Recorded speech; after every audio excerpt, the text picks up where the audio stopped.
Just give people a few more seconds to join.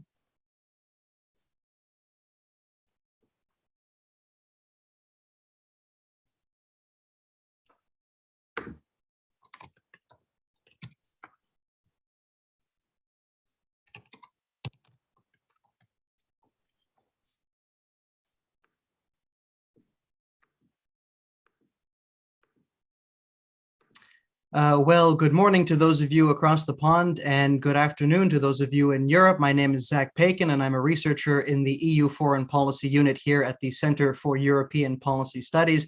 And it is a pleasure on behalf of my colleague Tina and me to welcome you this morning or this afternoon to an extremely timely discussion given yesterday's events on the nature and future of Western sanctions against Russia amid an escalating crisis over Ukraine and European security.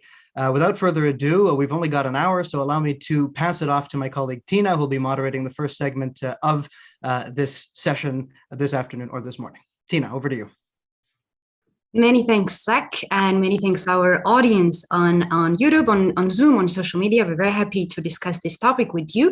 And we're very glad that we are actually today joined with a great panel to cover all three angles of the Western reactions, the US, the UK, and the EU. And as Zach said, without any further delays, let me introduce our speakers. So to discuss the US response, we have with us Christopher Miller, visiting fellow at American Enterprise Institute and assistant professor at Fletcher School at Tufts University. So to discuss then the EU perspectives, we have with us Clara Portela, professor of political science, University of Valencia, formerly research fellow at the Institute for Security Studies of the European Union. And to explore the role of UK sanctions and UK response, we are joined with Michael O'Kane, senior partner and head of business crime, Peters and Peters. Right, let us start basically discussing the already imposed sanctions, and then let's move to the potential sanctions that we may expect from the West. And let's start from the US. So basically, Chris, we already saw the first tranche of sanctions, quoting the President Biden. So banning Americans from doing business in Luhansk and Donetsk, but just to clarify for the audience, maybe not much was going on there. Cutting Russian government for Western financing, but sanctioning government sovereign debt, maybe not that strong point because Russia's public debt was not that high. Looking at the data, sanctioning Russian elite, Putin's inner circle on the targeting sanctions, and probably most, the biggest addition here, sanctioning two state-owned banks. Again, just to clarify for the audience, these are not the largest banks in the US, in Russia, and in fact, they have more investment, funding, basically potential in a way because they were the ones dealing with the Russia's defense deals. So these what we have right now on the table. Chris, can you guide us? Like, what are these sanctions actually? Are they effective? Are they deterring Russia's further aggression at this point? Well, to think about sanctions effectiveness, I always like to divide it into economic impact and then political effectiveness. If you think about the economic impact of these sanctions, it's going to be negative, but really pretty mild in terms of the effect on Russia's economy. As you said, the two banks that are under sanction are not big banks. VEB is, despite the word bank in its name, it's really more of an investment fund than a bank. It doesn't take deposits, for example, and so sanctioning it won't have any sort of broader impact on the Russian economy. And Pромsvязьbank deals primarily with the Russian defense industrial complex, which means it already has relatively few international ties and therefore is just less vulnerable to the types of sanctions the US is imposing. Not invulnerable, but just less impacted. So as a result, the banking sanctions won't have a major impact on Russia's economy this year or in the future. And the sovereign debt sanctions, for the reasons you said, are also going to be negative, but in a pretty moderate sense. Russia doesn't need to borrow much on international markets. It has a domestic debt market that has grown pretty substantially over the past couple of years. And so Russia can straightforwardly finance itself domestically. Now, there are knock-on effects to sovereign debt sanctions. Russian corporates more generally will face higher borrowing costs just as a result of sovereign debt sanctions. But when you look across the Russian economy, the impact is going to be really pretty small. So in terms of the dollar value cost, we're not looking at a large number, certainly something that the Russian government is happy to pay for the ability to control the Donetsk and Lugansk regions of Ukraine. In terms of the political impact, will they deter Russia from doing something more? I would like to think the answer is yes, but I don't think it is. Whether or not Russia goes further into Ukraine or attacks again, I don't think will be profoundly shaped by the measures that were rolled out yesterday.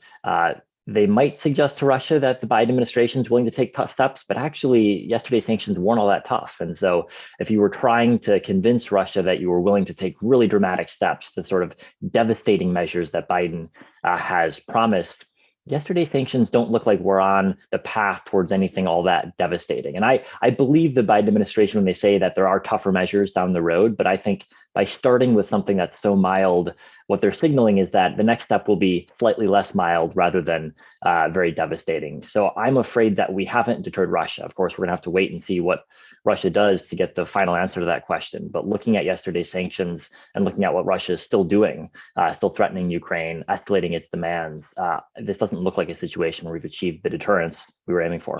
Sure, Chris, and I think this is a very good point to also discuss the potential massive sanctions that Biden was threatening. So basically, just to quote a few here and go ahead and be selective. So excluding Russia from SWIFT, banning Russia from using the US dollar, blacklisting Russian banks, maybe restricting exports of the key high-tech commodities Russia depends on. Anything I'm missing? So also guide us through that. What could have devastating effect, if any of those, in which combinations and also in which terms, because there is also discussion how incremental the sanctions will be and whether sanctions will be very slow. Maybe this will not have a deterring effect at all because Russia may have some adjustment time for that. So over to you again. Yeah, I like to think of U.S. sanctions options as in three baskets. There's sanctions on the energy sector. The U.S. could try to choke off Russian energy exports like it did to Iran over the past decade. Sanctions on the financial sector, which the U.S. also imposed on Iran in a very strict way, cutting banks out of the international financial system, and the types of export controls that you mentioned, which are a newer type of technique to use in this context. But the U.S. could make it almost impossible to export manufactured goods to Russia because most manufactured goods involve a little bit of U.S. technology in them. And so the type of export controls the U.S. imposed against Huawei, for example, a couple of years ago, could be used against the entire Russian economy. So there's three main categories of sanctions that the U.S. could impose, and any one of them, if used to the extreme, would be really, really costly on Russia. But the question is, what steps are actually realistic within these three baskets? If you look at the energy sector, the Biden administration has basically said energy sanctions are off the table, at least for now. I think it's possible you could imagine some sanctions on new investment in Russian oil and gas production, not in the next round of sanctions, but down the road. But it seems like both the US and Europe are very far away from a political consensus in favor of cutting off Russian energy exports. So that's basically off the table. Financial sanctions, like cutting Russia out of the SWIFT network or putting major Russian banks on the SDN list, which would make it basically impossible for any entity in the US or abroad to deal with Russian banks. Those would also be very impactful in the Russian financial system, cause a deep recession in Russia. But those also look unlikely to be imposed, at least in the next round of sanctions or the round thereafter. The types of financial sanctions that the Biden administration appears to be talking about in the next round is less impactful, prohibiting US banks from dealing with Russian banks, but not making those sanctions secondary and having them apply to all entities worldwide. So this would be a much less severe type of financial sector sanction, less impactful on the Russian economy. And then on the question of export controls, the Biden administration has left it kind of vague as to how they'll treat export controls. They've signaled that they could cut off Russia from an array of technologies, which is just a statement of fact. U.S. legislation allows that. Doesn't mean that they will do so. I would guess that they're going to apply some sort of export controls in the next round of sanctions that come. But my sense would also be that they're going to start at a pretty low level to give themselves an opportunity to see what the impact of this is, since we've never tried to cut off an economy as large as Russia from US technology in the post-World War II period. We've never had this type of situation since export controls on Japan before World War II. So my guess is that the Biden administration will start low, see what the effects are on Russia's behavior and also on the global economy before escalating those over time. So if you look at these three categories in total, it seems like actually the next round of sanctions will still be relatively mild. It'll have a negative impact on Russia's economy, maybe throw Russia into a recession, but it won't be the type of devastating sanctions that I think will really impact the Russian government's calculus. And Chris, I want to take this opportunity to ask you, like, what is that missing there? What could be really, really devastating for Russia? Is it the energy sector that you said it's off the table, or is it something else? I think going with any one of these three categories to the maximum would be very devastating. Cutting off all Russian banks in the international financial system would be really, really hard for Russia to deal with. It would cause a domestic financial crisis in Russia. It would force the government to try to bail out all banks. You might have depositors trying to pull their money out of Russian banks as a result. It could be really destabilizing. Same thing with energy exports. Russia makes around half of its export earnings from selling oil and gas.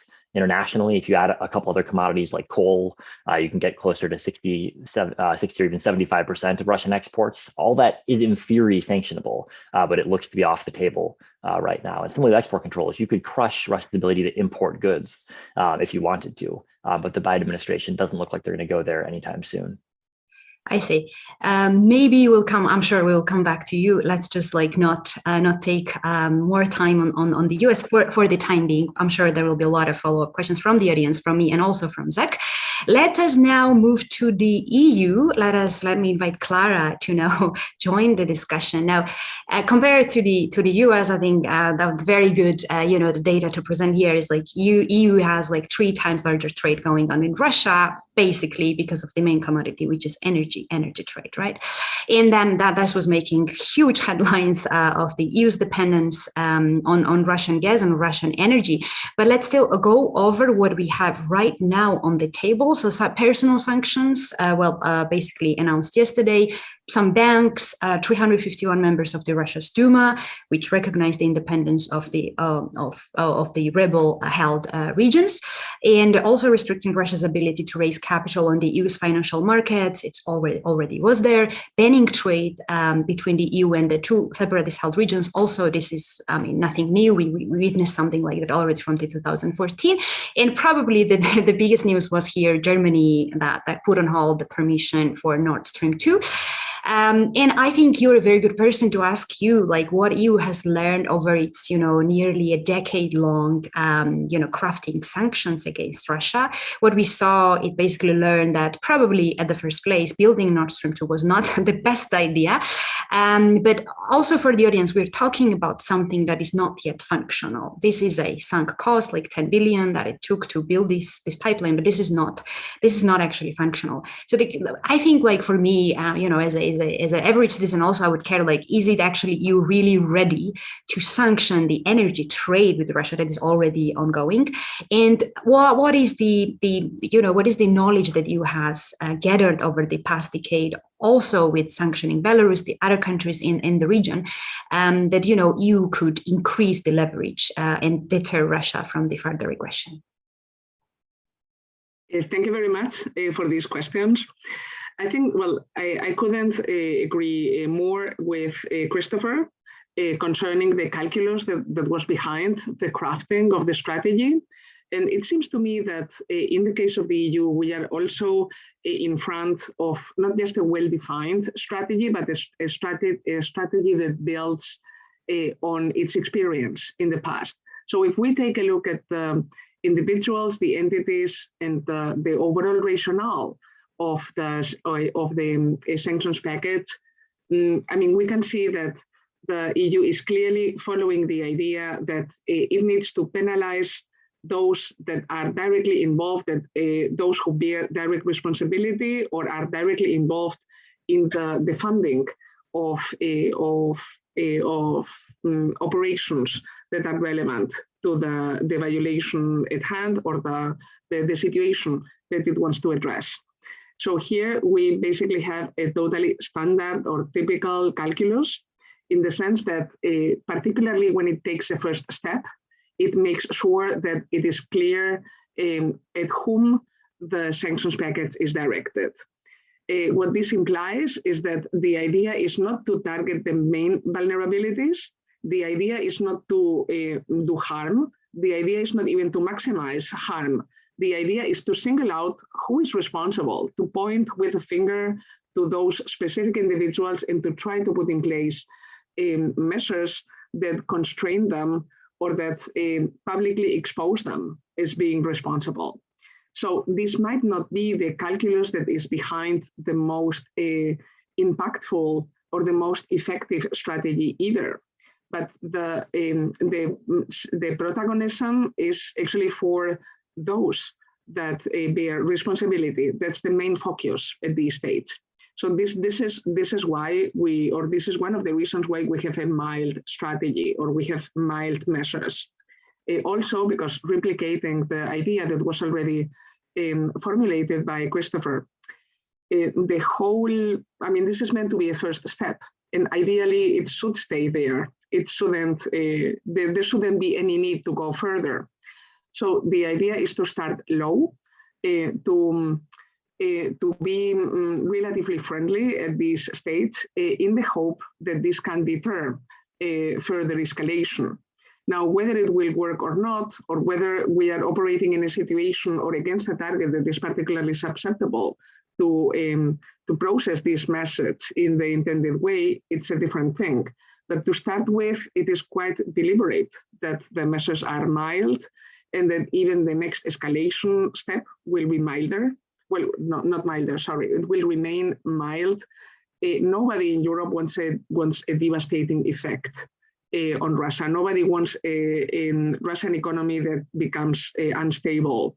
And different to the North American partners of the EU, the economy of the EU and that of Russia is very closely linked. So the EU basically has much more to lose from escalating the sanctions strategy than North America has. And energy dependence is obviously a big factor here. Germany was not eager to sacrifice Nord Stream 2. Actually, quite the contrary, it had been successful in obtaining a waiver, so to say, or in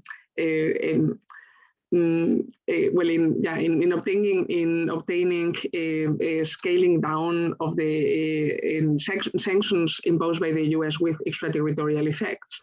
But after it had won that battle a few months ago, at this point in time, it became unsustainable to continue going ahead with Nord Stream in the face of a major violation of international law, which is the way in which the recognition of the breakaway regions has been interpreted in the EU. So basically, I mean, I would draw a parallelism to what happened with that warship that France had promised to deliver to Russia, which everybody was trying to persuade Paris that it should not be delivered after the annexation of Crimea. It took quite a while for the French to accept that demand, because originally they wanted to go ahead with the deal. But as the crisis escalated, as the referendum was held on the Crimean Peninsula, the sanctions package was getting ready. They finally understood that this was not publicly sustainable. So I think that we have a parallelism with the decision that has been taken by Germany. But then again, the way in which this decision has been taken, it can be easily reversed. So we might not be in front of such a big step. I mean, it's a big step, but it's easily reversible. Indeed. So, it's just put on hold. But Clara, what would be the devastating? I mean, listening to you, these are not really, they are not going to cause deterrence of Russian aggression, right? So what could be done from the EU's perspective right now to actually deter Russian aggression? What is your take on that?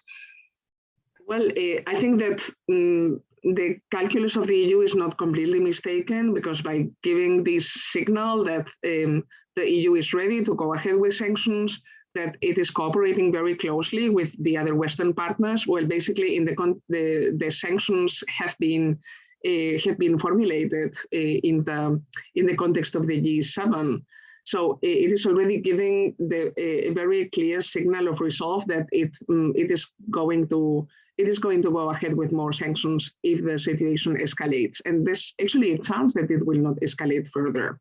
So from that point of view, the EU might already be going in the right direction, because it is not simply displaying unity at European level, but unity of the entire Western the Western partners embedded in the G7. I think that in order to craft a strategy that is more effective and that can help deter escalation, the key would be not to focus that much on sanctions as a standalone policy tool, but to really reflect on what can we do in order to promote this an arrangement that accommodates the security interests of the US in Europe, and that accommodates at least some of the Russian security interests in Europe, while taking into account also the security interests of the European members.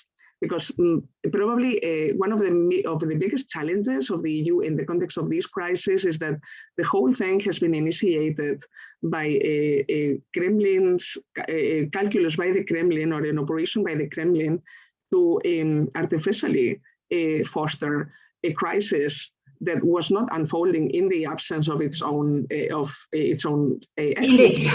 in order to get a direct line to the US administration.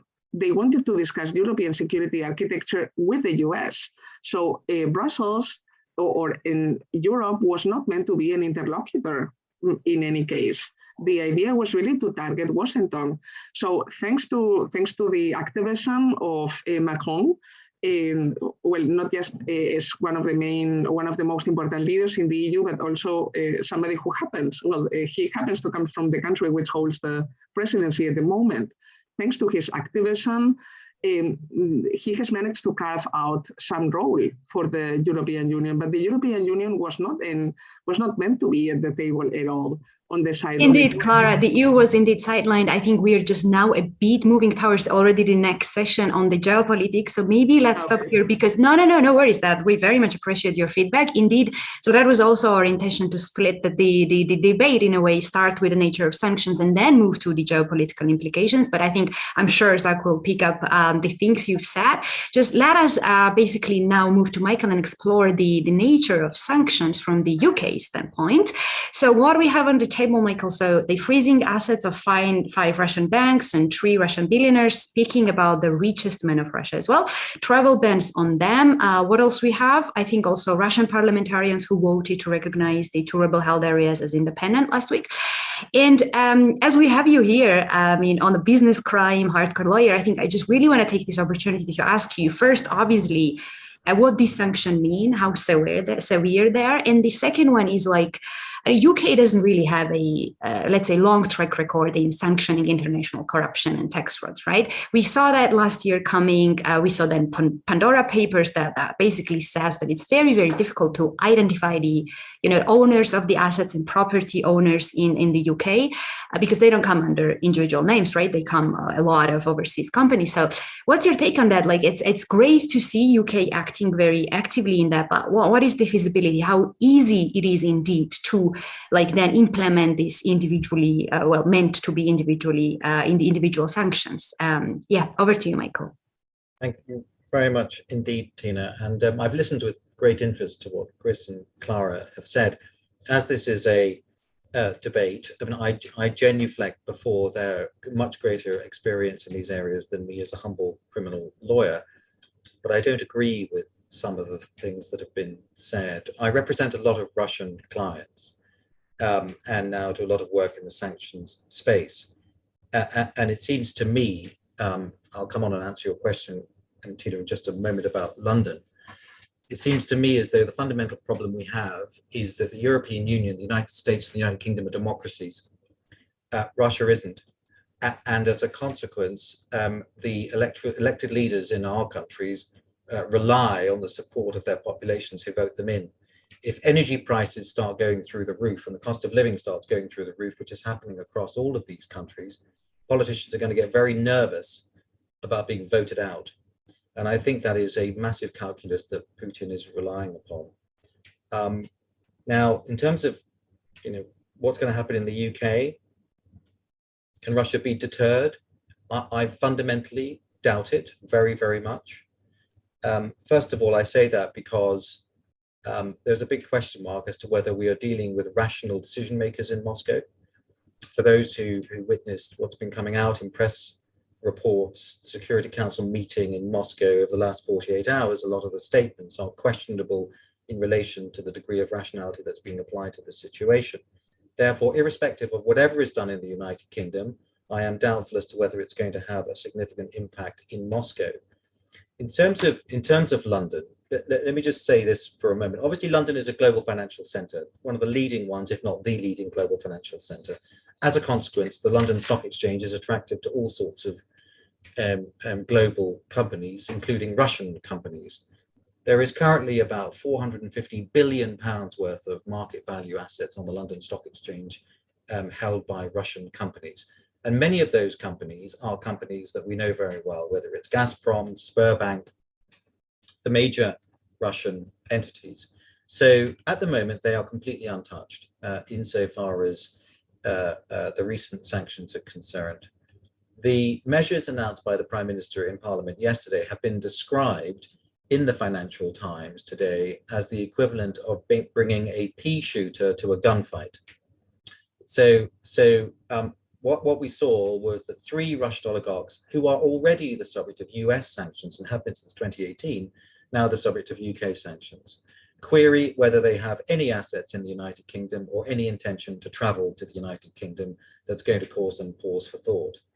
One of the difficulties about signaling sanctions being imposed on Russian oligarchs for weeks and months in advance is that they are sophisticated people with sophisticated advisors, complex corporate and financial structures. They will no doubt have taken every step to move any liquid assets out of the United Kingdom and the European Union, no doubt, and restructure their corporate entities so that they no longer show that they are owned or controlled by them, so that they avoid being subject to the measures that are talked about. As far as the banks are concerned, 4 of the banks the UK designated yesterday had already been designated by the United States. They are not banks with any significant UK footprint at all. They appear to do most of their business in Crimea and or with the Russian defense services. As Chris said, the only bank that hadn't been sanctioned has now been sanctioned by both the United Kingdom and the United States. I mean, one of the concerning things for me, it's a small thing, and I don't know to what extent it's been picked up, but the address that was put in for Russia Bank was actually an address in Moscow when it's based in St. Petersburg. And the address that was given was the Central Bank of Russia address. Now, you might think that's a minor administrative mistake, but we've been being told by all these Western governments that a devastating package of sanctions has already been drawn up. Everyone's agreed to what that is, and it's ready to go as soon as a toe cap of a Russian military officer steps over the Ukrainian border. Well, if that's right, why are they making silly administrative mistakes? It has the hallmarks of being rushed out without the relevant degree of thought or coordination. And I'm afraid something slightly similar can be said for the EU sanctions. The most important thing that happened yesterday was the German government's decision to block the certification of Nord Stream for now. That's been the most important thing as far as I can see. As far as oligarchs in London are concerned, obviously it's a matter of great concern that an awful lot of oligarchs, when they have decided to move their assets outside of Russia, have chosen London, the United Kingdom. There are various reasons for that. Obviously, it's they're attracted to the very, very sort of stimulating and restaurants and good schools that you have in the UK. They like the lifestyle here. But also there has been a very relaxed level of enforcement in the UK for the last 10 or 15 years. UK law enforcement has taken very few steps at all to target this money. We have very significant anti-money laundering laws, probably the most severe in Europe. Yet a lot of those laws have not been properly enforced. We have unexplained wealth orders, which target primarily public officials who've got assets outside of their native jurisdictions, which are wildly disproportionate to their income. Yet very little has been done. Very few unexplained wealth orders have been targeted in the UK. As a consequence of one case being brought, the National Crime Agency losing and then having to pay £1.5 million in costs, which is a significant part of their annual budget. So as a consequence, UK law enforcement is, it seems to be anyway, enormously risk averse from taking the sort of action that is required. As for what might happen next, Tina, well, I mean, as I say, you've got all these companies listed in the UK. Is the United Kingdom and the European Union going to sanction Gazprom or Rosneft?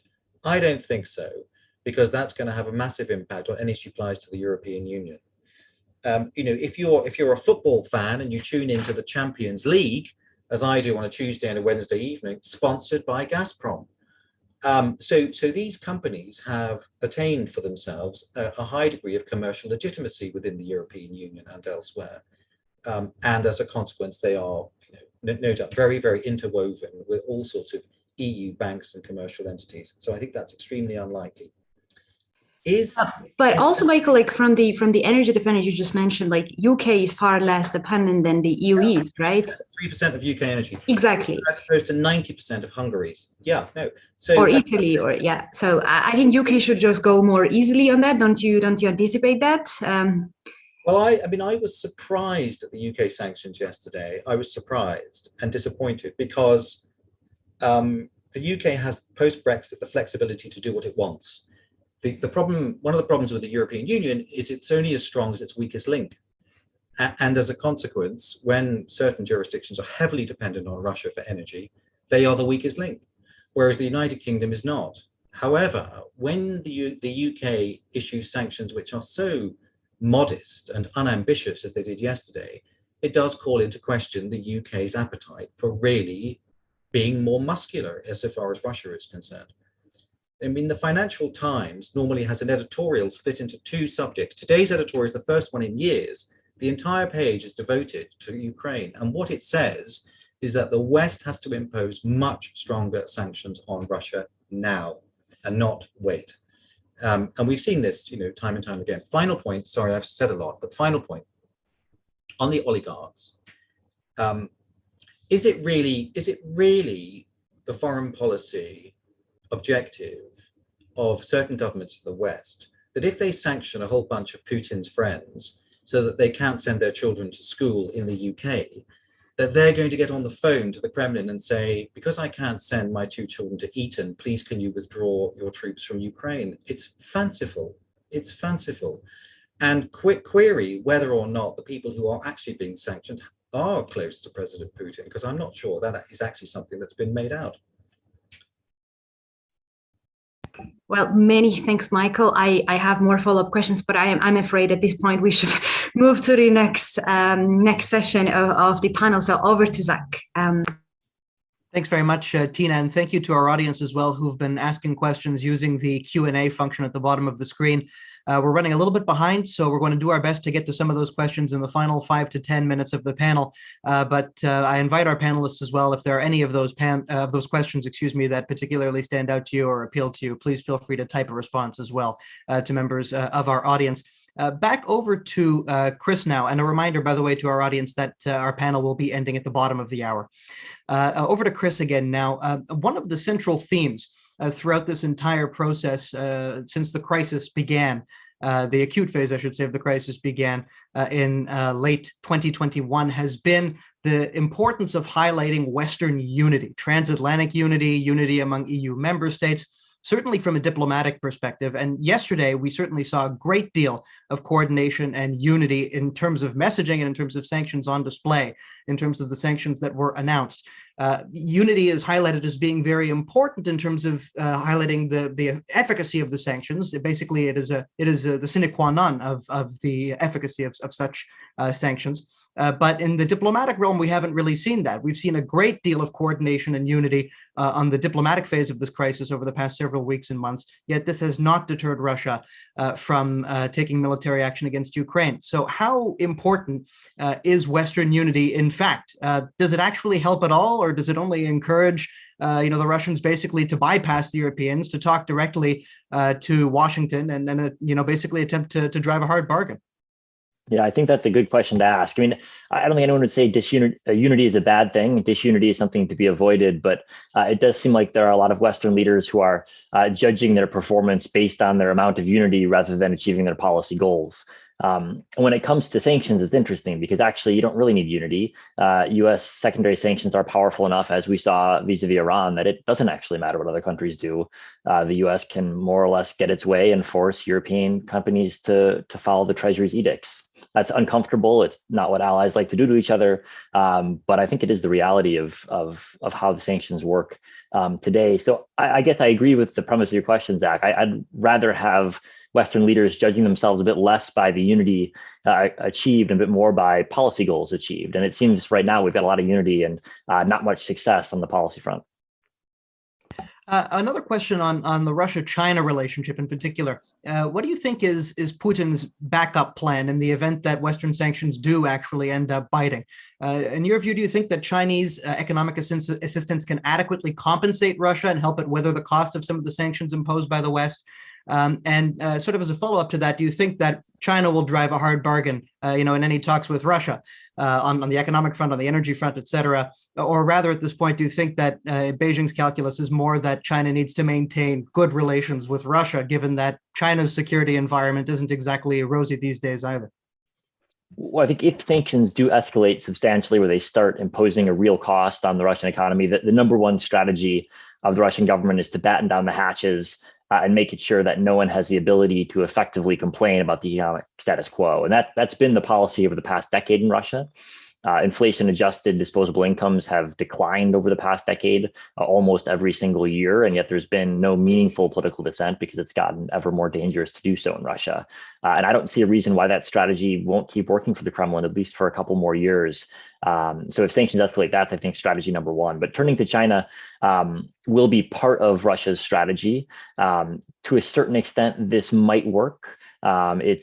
We've seen Russia sign energy deals with China in recent months, trying to export more gas and oil to China, which is something that makes sense for business reasons as well as for geopolitical reasons. But at the end of the day, China can at best help Russia on the margin deal with sanctions. It certainly can't compensate Russia for the cost of sanctions, and China has no interest in doing so. China has its own interests in mind, not Russia's interests. So I think we're going to hear a lot from Russia over the next couple of months about how great its friendship with China is. But I see that more as evidence of politics in Moscow rather than any sort of real sign about the health of the Russia-China relationship. The reality is Russia has no choice right now but to talk up its friendship with China, regardless of how friendly ties actually are. There was also a report yesterday, Chris, that the United States and the Biden administration perhaps has countries in the Asia-Pacific region, such as Japan, Taiwan, Singapore, on board to enforce export controls on Russia. That seems like a very interesting development because obviously Japan, has tried to balance its relations with Russia and calibrate them quite carefully. Back in 2014, not joining in to a significant extent in the Western sanctions that were imposed on Russia after the annexation of Crimea.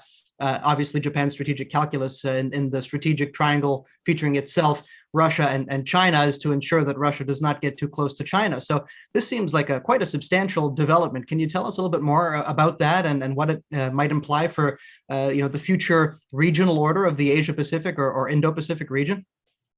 We have heard reports of Japan, of Taiwan, of Singapore signing up in some capacity to U.S. export controls on Russia, but we've heard no details as to what this means in practice. So is this for dual-use military goods, or is this for widespread civilian components? We don't know the answer to that. And my guess would be it's more the former. than the latter. If targeted export controls, I think there's much more of a case to be made in the Asia-Pacific region for cutting off Russia. If we're talking about consumer products, I think that's a much harder argument to make. But if you put yourself in the shoes of Japan, for example, Japan's thinking about export controls not only vis-a-vis Russia, but vis-a-vis China, where Japan wants a multilateral consensus-based regime with the United States that both gives Japan leverage vis-a-vis China, but also constrains the US vis-a-vis China so that the US takes Japan's interests into account when crafting export controls towards China. So Japan's vision is about a lot more than just Russia. It's about setting up a multilateral regime that actually functions. And I think that might be one interesting result of this current crisis, is that since the end of the Cold War, there's been no functional multilateral export control regime except the Wassenaar Group, which involves Russia. So it's in effect meaningless. And I think we might be beginning to see a more ad hoc but functional group of export control restrictions coming from European countries, from the US, and from a couple of Asian countries, which would be relevant not only for Russia, but I think actually more importantly down the road for China. That's great. Thank you so much, Chris. Over to you now, Clara.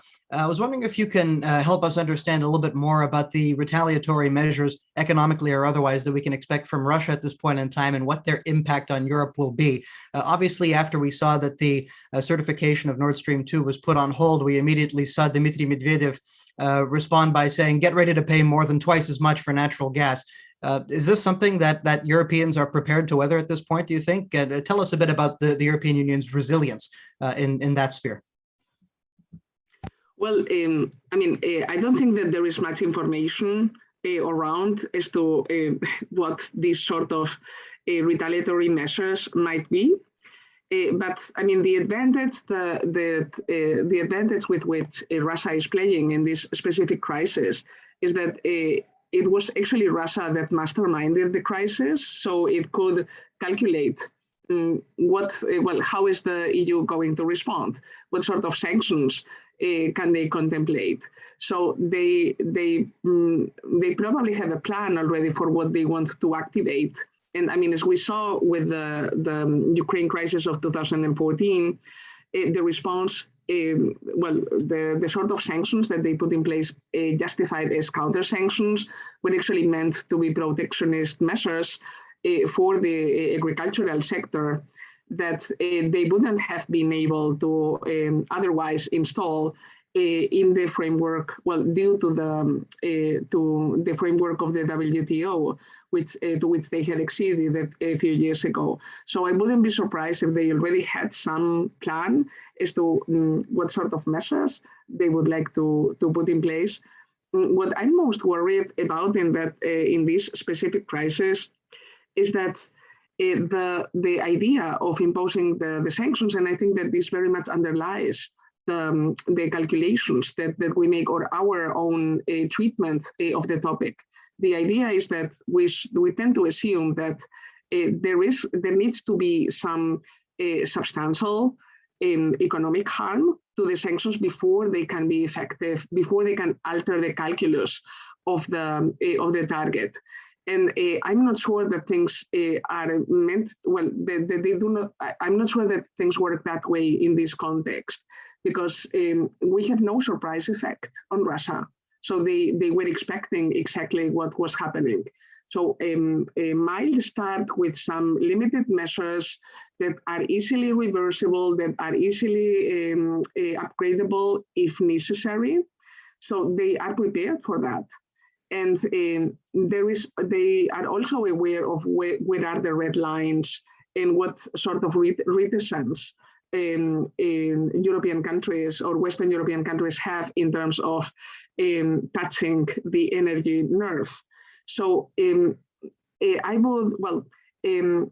wouldn't expect any surprise effect as far as the sanctions are concerned, and this tends to be precisely a powerful tool in terms of supporting negotiations or supporting interactions via sanctions. And what makes things actually a bit worse for the perspective of sanctions success is the fact that the internal discourse within Russia is actually designed in such a way that external sanctions are constructed as being an attack against the country. They are constructed as showing antipathy towards Russia, and they are normally presented as being a reaction of external powers that is endemic, that happens pretty much every time that Russia finds itself in a powerful position. So while they are presenting external action as being geared towards protecting Russian minorities abroad and re-establishing part of what used to be the grandeur of the country, any negative reaction is actually portrayed as being a hostile reaction of foreign powers who resent the fact that Russia is back on the international stage and that it is strong again. So they make sure that this message, or the elites, the media in Russia, make sure that the message that the external senders are trying to single out those specific individuals and those specific actors who are making trouble, this message doesn't come across. So they actually try to use the sanctions in order to increase the popularity of the leadership and of its policies. So from Understood. One more question for you, if you don't mind, and if you could limit your response to 2-3 minutes, that'd be great. Is regarding the EU's ability to deploy sanctions to its own policy ends, and also what that implies for the European Union as a geopolitical actor, right? We've seen basically that one of the few tools in the toolkit that the European Union has at its disposal vis-a-vis Russia in a situation like this is sanctions. Now, it's an important tool, but nonetheless, European defense integration is lagging behind. There's basically we've seen the EU sidelined from the high diplomatic table throughout this entire crisis. So basically, what does it say about the EU's ability to be a significant geopolitical player if basically one of the few tools in the EU's toolkit is sanctions, and sanctions themselves have not helped the European Union in effect to manage its relationship with Russia over the past 8 years, seeing as Russia's more of a problem for the EU now than it was back in 2014? Well, I think that if we go by that criterion, if we try to assess how the EU is faring in presenting itself as a unified entity, it isn't doing that. It isn't doing that badly, because it managed to keep the sanctions imposed in 2014 unaltered until today, despite the fact that some member states were opposing some resistance to that. And actually, in this particular instance, the EU has had a bit of warning time, but still, in a relatively short time frame, it has managed to put in place a coherent package, and it has managed to present itself as a unitary actor. So from that perspective, the EU is actually not doing as is not performing as badly as one could have expected in view of the traditional divergences that have long characterized the Russia policy of its members. Very good. Thank you so much, Clara. I'm now going to turn to Michael. I've got a couple of questions, but in the interest of time, I'm going to lump them together and then hand it back off to Tina to go to the audience questions and to conclude the webinar. So, Michael, first of all, you touched on this a little bit in your earlier response, but on the one hand, you've got Russian oligarchs who like to vacation in the West. They like to send their kids to Western schools. They like to park their savings in the West, etc. But at the same time, these oligarchs' revenue streams and their political influence are located in Russia. They're not located in the West to a significant extent. So which of these two do you expect them to prioritize going forward? Are they going to prioritize their holdings in the West, or are they going to prioritize their revenue and their political influence in Russia? And based on your response, what do you think that says about the sustainability of Russia's current foreign policy course? That's question number one.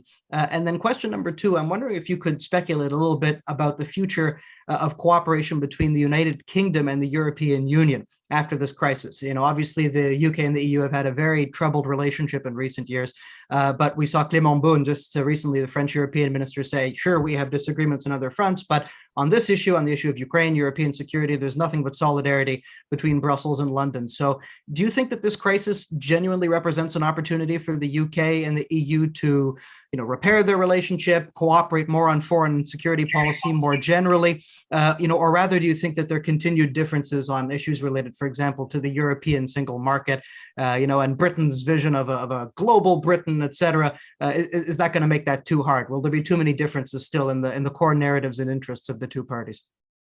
It's possible that it could help to drive greater unity. There's no doubt about that, Zach. I think that in relation to sanctions, when the UK was in the European Union, the UK was often the main driver for sanctions, particularly sanctions against Russia. So I've been interested to know how it's going to work with the UK no longer around the table. And so far, not particularly impressed. Essentially, all countries act out of national interest. We saw this with the COVID crisis. The European Union has talked, for years and years and years about everybody acting together. As soon as the COVID crisis happens, all countries fall apart. They start acting in their own national interests and importing their own medicines, et cetera, and cooperation ceases. So that is what is going to happen here. And in relation to sanctions, the key question I think that we all have to sort of grapple with is have sanctions ever actually worked? President Assad is still in place. Lukashenko is still in place. Myanmar, look at the state of Myanmar now. When Robert Mugabe was sanctioned by the European Union, he went on to win the presidential election, which was viewed as free and fair by election monitors, because he was able to say, I'm a hero. And sometimes sanctions does that. It's going to possibly do that with the oligarchs as well. So they will come back to your first question. They'll make their own individual risk assessments, won't they, about whether or not they ought to be aligning themselves with the Russian administration or aligning themselves with the West. And when it comes to whether they align themselves with the West or not, to what extent are they likely to be the subject of sanctions themselves, depending on what happens with Russia. Just a final thought. In terms of this talk that we're having about the sort of gradual ratcheting up, well, the gradual ratcheting up is as a consequence of trigger events. What is the next trigger event? And what is the trigger event that's really going to cause sanctions to be ratcheted up? And is that final trigger event going to be too late? That would be my key question. If we sanction as a reaction to aggressive behavior by Russia, what do they actually have to do to get the full draconian panoply of coordinated EU, UK, and US sanctions? And actually, by then, is Ukraine just going to be a complete war zone? And what possible point will sanctions have played at that point? A very sobering note on which to end that segment of the panel. Let me now just turn it back over to Tina to take us to the finish line. Thank you so much, Zach. It was great following also this part of the panel. I think Michael just referred to the feedback that was also resonating very much among our audience, meaning sanctions do not work. That's what Michael says, have sanctions ever worked? I think it's a very good question to ask indeed. And the other things that I've noticed among our audience is the audience wants to talk a bit more on Russia and how much Putin is willing to pay to sustain in the power and to keep the power. And I think this is the question that we could take up because we talked about a Western response. Let's a bit talk about where does Russia stand, right? So, and also one of the questions in the on the Q&A box referred to the Russian economy, which has been shrinking significantly. That is indeed true. What we could witness on the data, Russia has been hardly growing on 1% annual growth over the years, basically sacrificing the growth, but on the other hand, it was also making itself more self-reliant in a way. And then also we could witness the record high, the foreign reserves that could one argue that indeed makes Russia more resilient to in fact face the sanctions, even if it's excluded from the SWIFT, even if the transactions are banned in the US dollars. I think in the short run that could still live on its high foreign reserves, right? So this was one of the follow-up questions I also wanted to ask Chris. So I think taking this up from the audience and then go to other speakers if time allows. So Chris, maybe you tell us, has Russia made its economy itself more resistant to face the sanctions? And what is exactly the cost that actually Russia is bearing right now? Yeah, I think that's a great set of questions. That, first of all, do sanctions work? The answer is obviously it depends. For every case that they haven't worked, and there are many, you can also find some where they have. And I guess the best recent example is Iran, where there's no doubt that Iran wouldn't have signed the JCPOA unless they had been under really tough sanctions. So we can, I think the question is what type of sanctions might change Russia's calculus here. And I agree completely with Michael that right now it looks like we're going to be imposing sanctions well after the fact, after Russia's already taken the step we're trying to stop, and we're going to do so at a level that's not going to change Russia's calculus.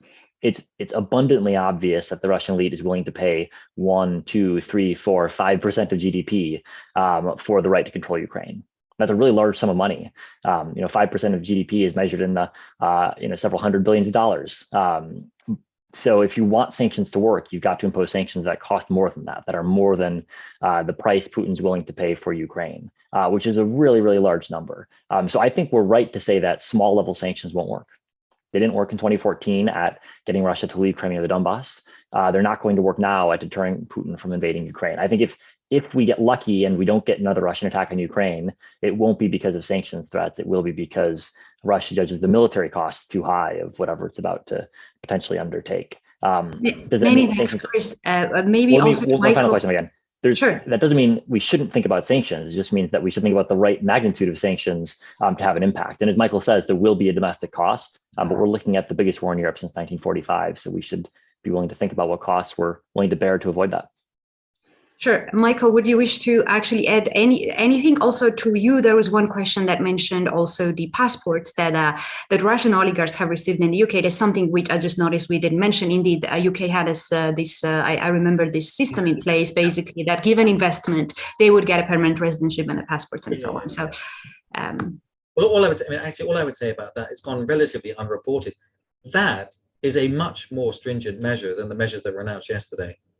I mean, that is a significant disincentive because that's how Russians come to the UK. That's how they manage to settle and get residency in the UK, by paying £2 million to invest in the UK economy and then getting investor visas. And then after 5 years, they get residency. So abolishing that, which the UK government did without any sort of build up, without prefacing it, and did it on the day. So if you didn't have your investor visa in by 4 o'clock in the afternoon on that day, they announced it 2 weeks ago.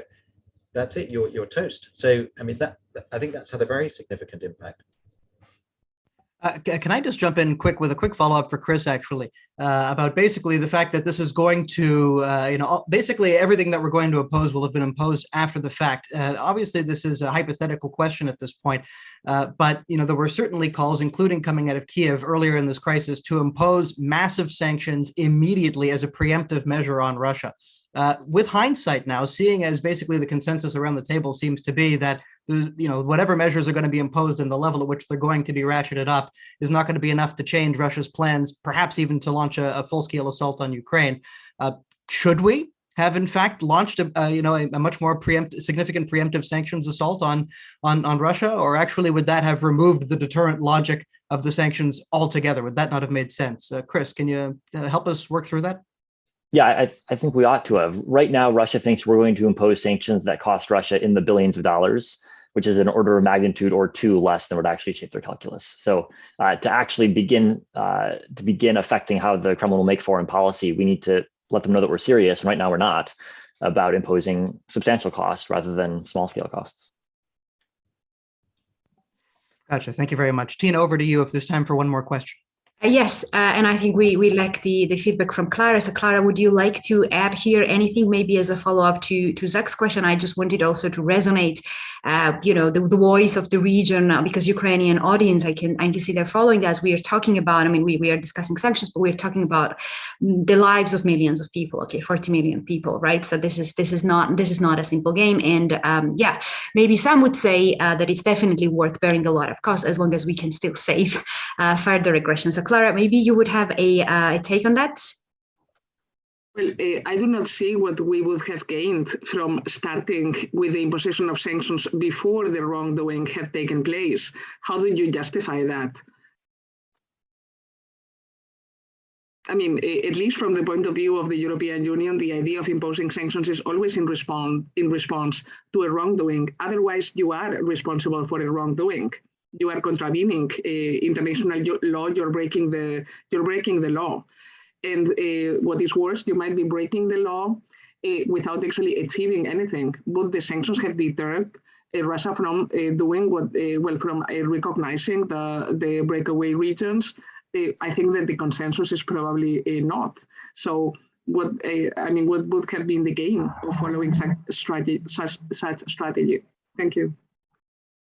Well, thanks a lot, Clara. I think with this, I need to thank all of our speakers for their great comments. Like, I will very briefly go to the summary points because we've discussed a lot, and I will also invite you to join me if I actually miss anything. So the critical is to, again, inquire whether sanctions work. So here, the critical point is the trigger effect and the timing.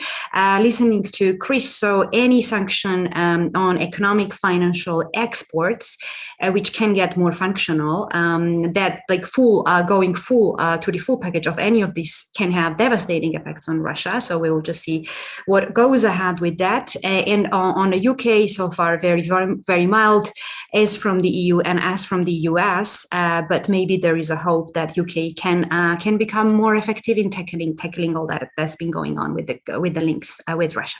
So, like, anything from your side? I think we're good to wrap things up. Thank you so much to all three panelists for a very enlightening and clarifying discussion. Very timely, of course, as we mentioned at the outset, and hope you'll join us again at the Center for European Policy Studies in the future. Please do check out our website, all of our audience, at ceps.eu for our current list of publications that are out. There are several from our unit dealing with the Russia-Ukraine crisis, as well as to look up future webinars that we're going to be hosting at CEPS. Thanks so much for joining us today.